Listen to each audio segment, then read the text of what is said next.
चलिए, तो इसके बाद हम इसके पहले हम टंग और टीथ बता दिए थे, और अब हम लोग ये पढ़ेंगे थोड़ा सा जीआईटी वॉल के बारे में। जीआईटी का फुल फॉर्म आप लोग को पता हो गया होगा कि जीआईटी का मतलब होता है गैस्ट्रो इंटेस्टिनल ट्रैक्ट, ठीक है, gastro intestinal tract.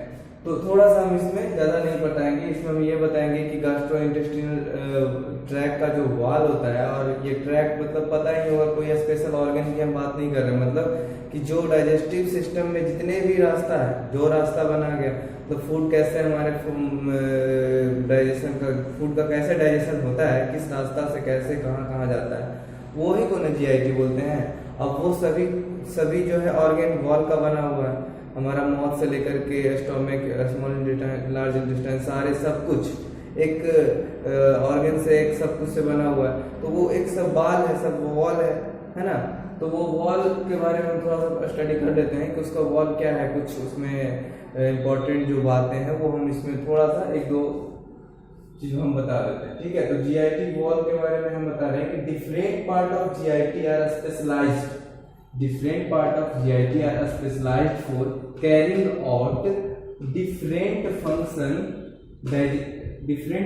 means digestion and absorption। कहने का अर्थ हुआ कि different part of GIT are specialized for carrying out different function, मतलब कि जितने भी GIT का अलग अलग GIT हैं, जैसे माउथ है, ओएसोफेगस है, स्टोमक है, स्मॉल इंटेस्टाइन है, लार्ज इंटेस्टाइन है, सभी का वॉल जो है अलग अलग से मतलब अपना फंक्शन को परफॉर्म करता है। कोई कुछ केमिकल को डिस्चार्ज कर रहा है, कोई दूसरे केमिकल को डिस्चार्ज कर रहा है, तो अपना अपना तरीका से अपना फंक्शन को परफॉर्म करता है और वैसे डाइजेशन करता है अपने तरीका से।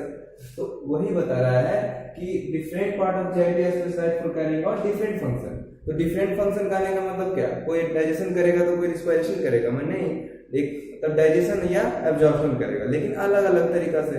स्टोमक किसी और तरीके से डाइजेशन में पार्टिसिपेट करता है, स्टोमक किसी और तरीका से डाइजेशन में पार्टिसिपेट करता है। तो वो किसकी सहायता से कर रहा है डिफरेंट फंक्शन, मतलब डिफरेंट तरीका से डाइजेशन को परफॉर्म कर रहा है। वो जीआईटी वॉल की जो बनावट है, संरचना है, वो डिफरेंट है सबका। तो उस आधार पे वो अपना डिफरेंट काम को कर रहा है ना। तो यही लिखा गया कि डिफरेंट फंक्शन को परफॉर्म करता है। तो दो ही फंक्शन हो सकता है, या तो डाइजेशन या तो एब्जॉर्प्शन।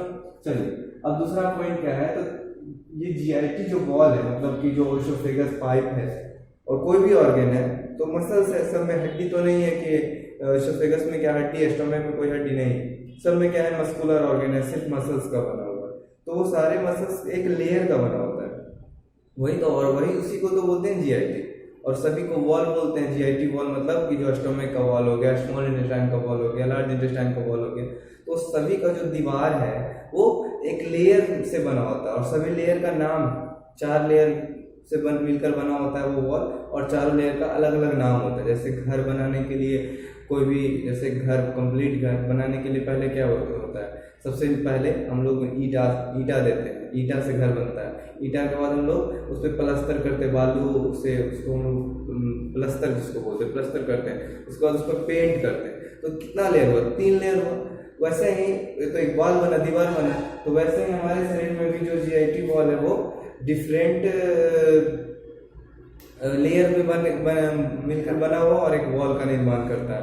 जिसमें जैसे हम उसमें बोले कि ईटा, तो वहाँ ईटा की जगह क्या है, म्यूकोसा है, और म्यूकोसा के बाद सिरोसा के बाद मसल्स कोट, उसके बाद सिरोसा। तो ये जो है हमारा डिफरेंट लेयर होता है जीआईटी वॉल, म्यूकोसा म्यूकोसा के बाद क्या होगा, यहाँ पे गलती हो गया, यहाँ पे सब म्यूकोसा होगा, क्या होगा,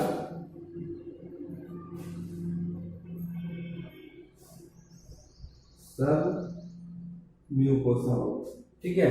म्यूकोसा के बाद क्या होगा, सब म्यूकोसा होगा, और सब म्यूकोसा के बाद मसल्स कोट के बाद सेरोसा। ये आपको स्टेप में याद रखना होगा, ये बहुत ही इम्पोर्टेंट है, ठीक है। तो सेरोसा क्या, सॉरी, पहले म्यूकोसा से पहले लोग म्यूकोसा को ही जानने का कोशिश करेंगे, और इसलिए पहले म्यूकोसा पढ़ेंगे, क्योंकि जो भी हमारा फूड मटेरियल है क्या सेरोसा से टच होगा, नहीं, वो म्यूकोसा से टच होगा। क्योंकि हम कैसे पढ़ रहे हैं, नीचे से पढ़ रहे हैं कि म्यूकोसा, सब म्यूकोसा से मसल्स को, उसके बाद सेरोसा, यही होता है। तो फूड जो हमारा नीचे न चलता है, मतलब पाइप के अंदर जा रहा है तो अंदर फूड किस में टच हो रहा है, म्यूकोसा में टच हो रहा है, ना कि सेरोसा में टच हो रहा है। इसीलिए सबसे हम नीचे से पढ़ेंगे, नीचे से पहले म्यूकोसा, सब म्यूकोसा, फिर मसल्स को, फिर सेरोसा। ये बहुत इंपॉर्टेंट है, इससे काफी ऑब्जेक्टिव क्वेश्चन बन सकता है ना। तो म्यूकोसा में क्या क्या होता है, तो म्यूकोसा में क्या क्या कंटेन होता है, तो डाइजेस्टिव ग्लैंड होता है। म्यूकोसा में क्या क्या होता है, डाइजेस्टिव ग्लैंड। क्योंकि हम जानते हैं, हम लोग जब टिश्यू पढ़ रहे थे 11th में, जब टिश्यू पढ़ना था तो उसमें आपको पता होगा कि एपिथेलियल टिश्यू एक होता है जो कहाँ कहाँ होता है, ऑर्गेन के ऊपर और मतलब आउटर एंड इनर सरफेस जो होता है कोई भी एपिथेलियल टिश्यू का बना होता है। और एपिथेलियल टिश्यू क्या करता है, सिक्रीशन एंड एब्जॉर्प्शन में पार्टिसिपेट करता है, सिक्रीट करता है और एब्जॉर्ब करता है। यही ना करता है एपिथेलियल टिश्यू, आप 11th में पढ़ा होगा। अगर नहीं पता हो तो इसको समझ लीजिए कि कोई भी हमारे बॉडी का जितने भी ऑर्गन है वो आउटर और इनर सरफेस उसका किस टिश्यू का बना होता है, तो एपिथेलियल टिश्यू का बना होता है। ठीक है, एपिथेलियल टिश्यू का होता है जिसमें ब्लड वेसल्स ना के बराबर होता है, जिसमें ब्लड वेसल्स एकदम समझो तो नहीं ही होता है लेकिन ना के बराबर। एपिथेलियल टिश्यू की बात करें तो हमारा इनर सरफेस में कौन आ गया, म्यूकोसा हो गया, और आउटर सरफेस में सेरोसा हो गया। इसका मतलब है ये दोनों किस टिश्यू का बना होता है, एपिथेलियल टिश्यू का बना होता है। एपिथेलियल टिश्यू का काम ही है सिक्रीशन करना, तो सिक्रीशन करना है तो डाइजेस्टिव ग्लैंड होता है ग्लैंड में, तो ग्लैंड का काम ही है सिक्रीशन, एंजाइम या हार्मोन को सिक्रेट करना है, केमिकल को सिक्रेट करना है ना। उसके बाद कुछ ब्लड वेसल्स होता है, ब्लड वेसल्स लिखे हैं क्योंकि यहाँ देखा गया है कि ब्लड वेसल्स होते हैं, बट एपिथेलियल टिश्यू में जनरली ब्लड वेसल्स नहीं होते हैं, बहुत ना के बराबर। लेकिन यहाँ पे कुछ फाइन ब्लड वेसल्स होते हैं, नर्व फाइबर होते हैं और लिम्फेटिक तो आप लोगों को पता है WBC जो कि उसमें कोई भी माइक्रो ऑर्गेनिज्म से के अगेंस्ट लड़ने में मदद करता है ना।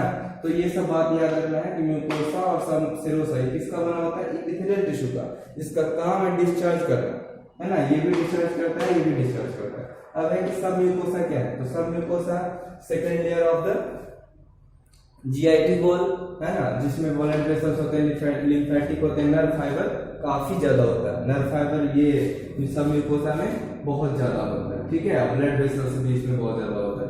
Blood vessels and network, nerve fibre का जो नेटवर्क होता है काफी मात्रा में होता है। उसके बाद नेक्स्ट जो है मसल्स कोट होते हैं, जिसमें मसल्स फाइबर्स होते हैं। जब मसल सिस्टम आगे बताएंगे तो उसमें मसल्स के बारे में बताएंगे कि कितने मसल्स होते हैं, कौन कौन से मसल्स हमारे बॉडी में होते हैं, कहाँ पे कौन सा मसल्स होता है, तो उस समय हम बताएंगे। ठीक है, बस अभी इतना याद रखना है कि जो पहला म्यूकोसा लेयर है जिसमें डाइजेस्टिव ग्लैंड होते हैं, नर्व फाइबर होते हैं, कुछ फाइन ब्लड वेसल्स होते हैं और लिम्फेटिक होते हैं। सब म्यूकोसा में ब्लड वेसल्स होते हैं बहुत ज्यादा, नेटवर्क ऑफ नर्व फाइबर, बहुत ज्यादा नर्व फाइबर्स होते हैं।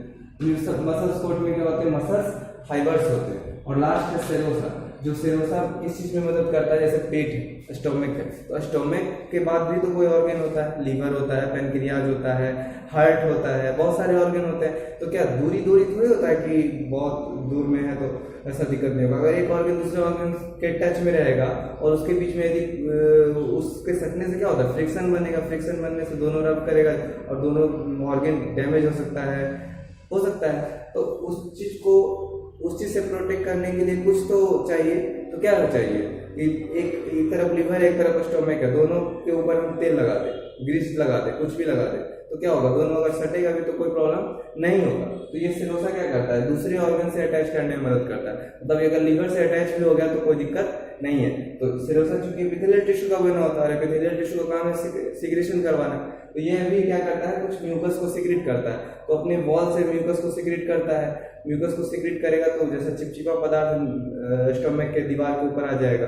तो अगर ये निकलेगा और ये म्यूकस जब दूसरे ऑर्गन के टच में जाएगा तो क्या फ्रिक्शन नहीं होगा, डैमेज भी नहीं होगा, सटेगा भी तो डैमेज नहीं होगा। तो ये सारे जो है हमारा GIT वॉल का काम है, जो कि अपने जब आप डायरेक्शन पढ़ रहे हैं तो कंप्लीट डायरेक्शन पढ़ना है ना। तो ये सब है, इसको नोट कर लेंगे और इसको दिमाग में रखेंगे। नेक्स्ट में हम थोड़ा सा हार्मोन्स के बारे में।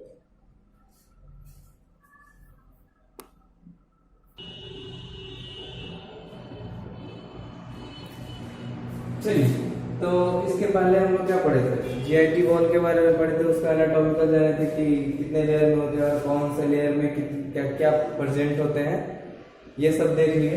अब इसके बाद थोड़ा सा GIT हार्मोन्स के बारे में जानते हैं कि इसके जो वॉल है, इसके जो लेयर्स हैं, उससे क्या निकलते हैं, कुछ हार्मोन सिक्रेट होते हैं। चूंकि और कहाँ से होंगे, तो ये म्यूकस मेम्ब्रेन से होंगे। जो म्यूकोसा जो लेयर था, फर्स्ट लेयर म्यूकोसा लेयर था, उसी से सारा हार्मोन सिक्रेट होगा, है ना। बताएं पीछे कि क्यों ऐसा होगा। इसलिए होगा कि म्यूकोसा जो है किसका बना होता है, एपिथेलियल टिश्यू का बना होता है।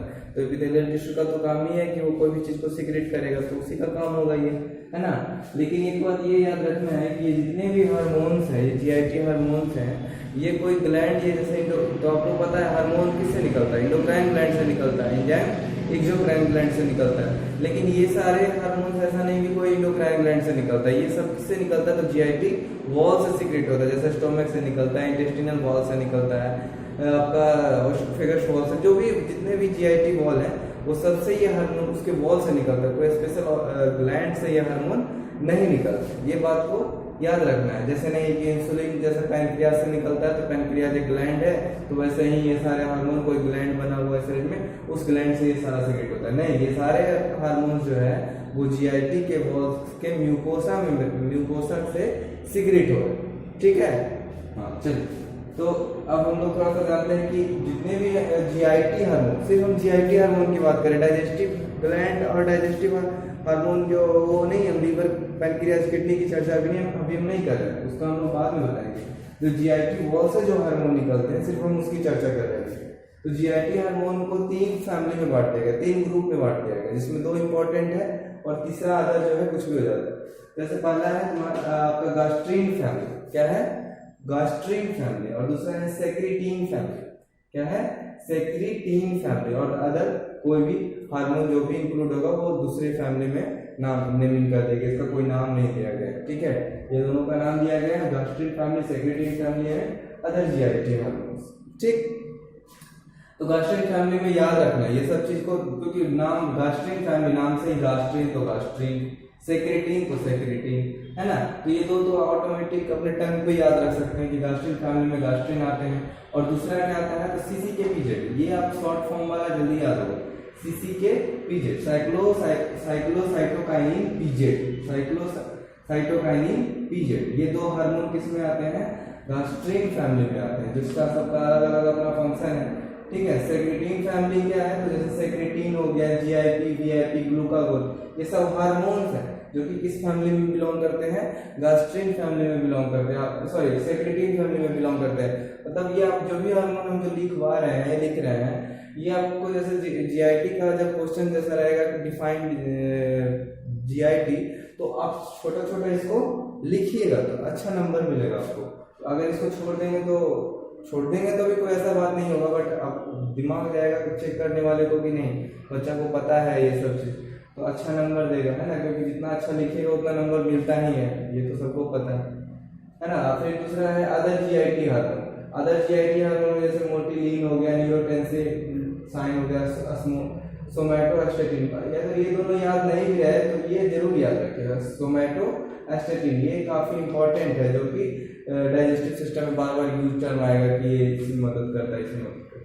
सोमैटोस्टेटिन किसमें, तो अदर हार्मोनल फैमिली में आता है। बाकी ये गास्ट्रीन फैमिली में, सेक्रेटीन फैमिली में, जीआईपी, वीआईपी, नाम ही अच्छा लग रहा है सुनने में, जीआईपी, वीआईपी, ग्लूकागोन, ये सब किस में आएगा, सेक्रेटीन फैमिली में आएगा। अगर हम बोलेंगे तो हम जीआईपी का भी फुल फॉर्म बता देंगे, और ये वीआईपी का लिख सकते हैं, जीआईपी का।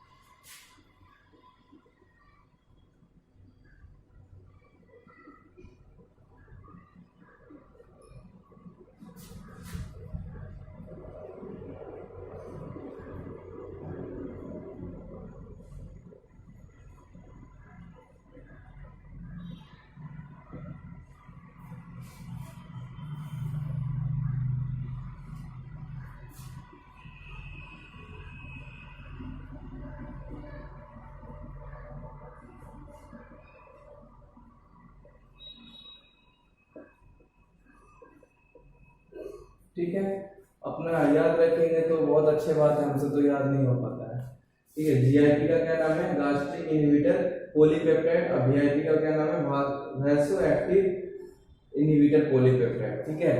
चलिए, तो और दूसरी बात है कि कुछ इस गास्ट्रिन हार्मोन जो है हमारे स्टोमक में होते हैं, स्टोमक के म्यूकोसा मेम्ब्रेन से, और आप लोग को थोड़ा बहुत यदि याद होगा 11th की बातें या 10th की बातें, तो उसमें याद कीजिएगा कि स्टोमक को 3 पार्ट में बांटा गया होगा। वर्डी फंडस एंड पाइलोरस, है ना। तो ये जो गास्ट्रिन है स्टोमक के पाइलोरिक पार्ट से ही जी सेल से निकलता है। पाइलोरिक पार्ट जो होता है ना स्टोमक का, उसमें सेल्स एक जी सेल होते हैं, उसी जी सेल से ये गास्ट्रिन क्या हार्मोन सीक्रेट होता है। स्टोमक के पाइलोरिक पार्ट के जी सेल से ये गास्ट्रिन हार्मोन निकलता है। ठीक है, चलिए तो नोट की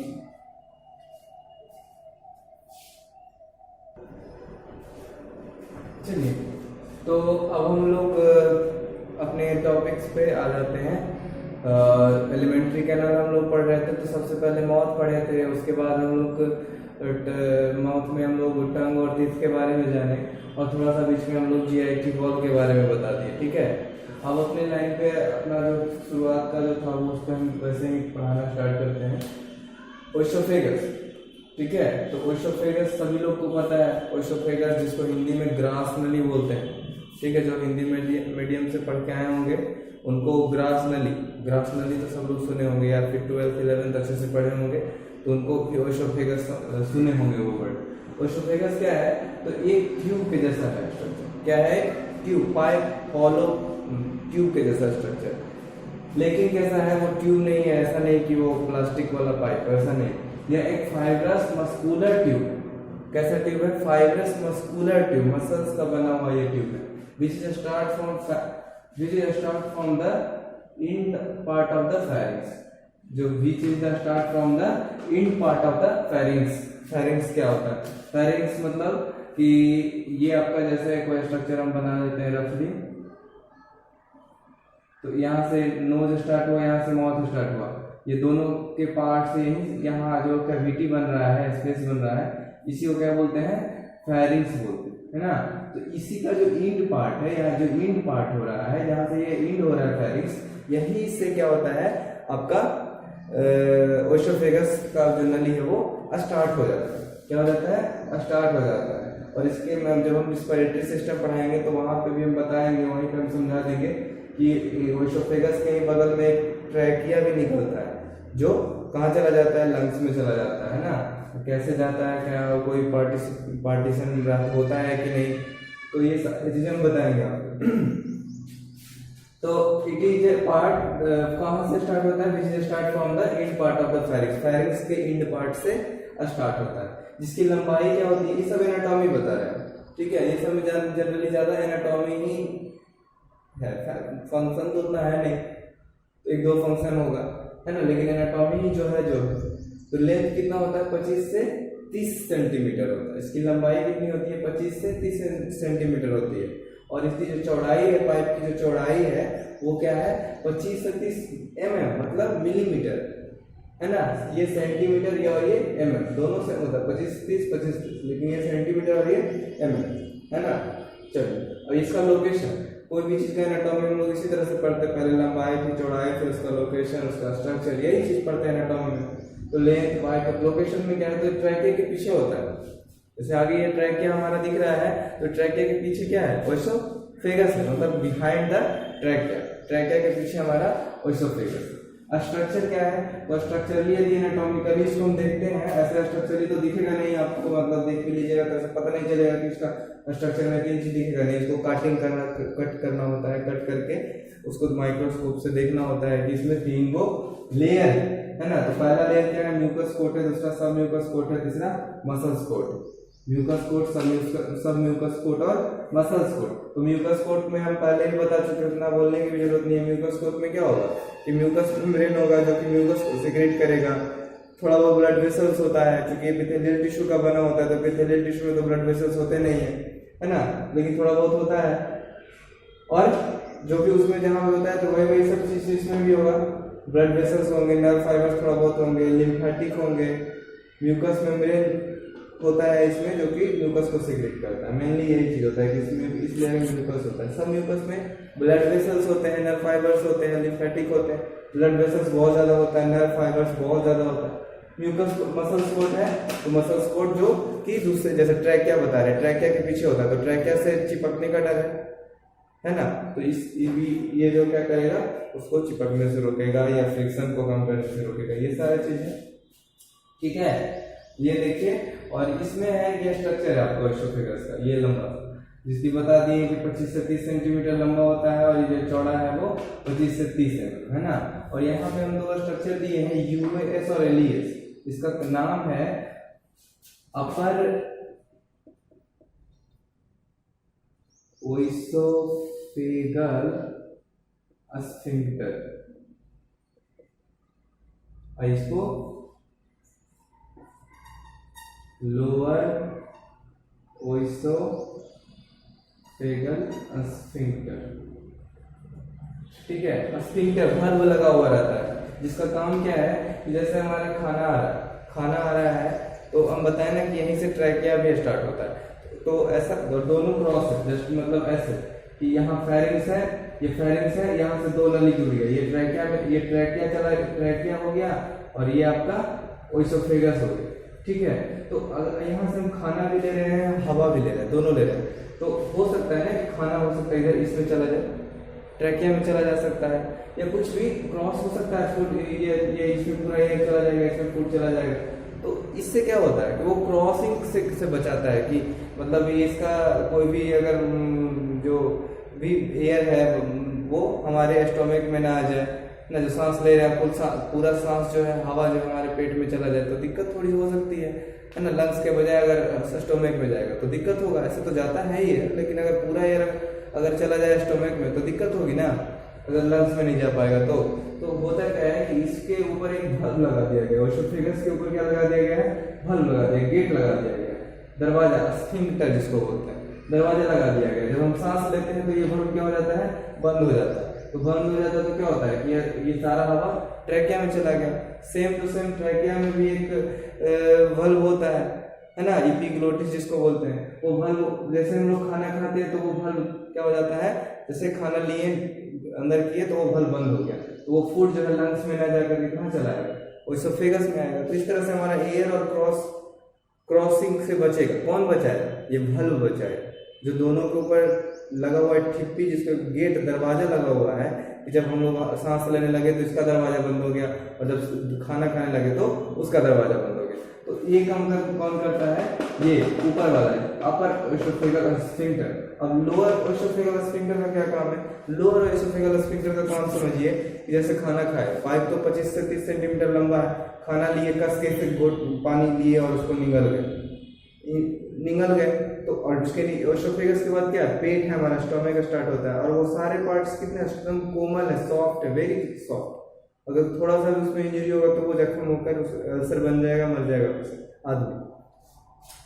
तो अगर फूड का, जैसे हम लोग जिस स्पीड से निगलते हैं, जिस स्पीड से फूड को हम लोग अंदर लेते हैं, वो काफी ज्यादा स्पीड होता है, देखते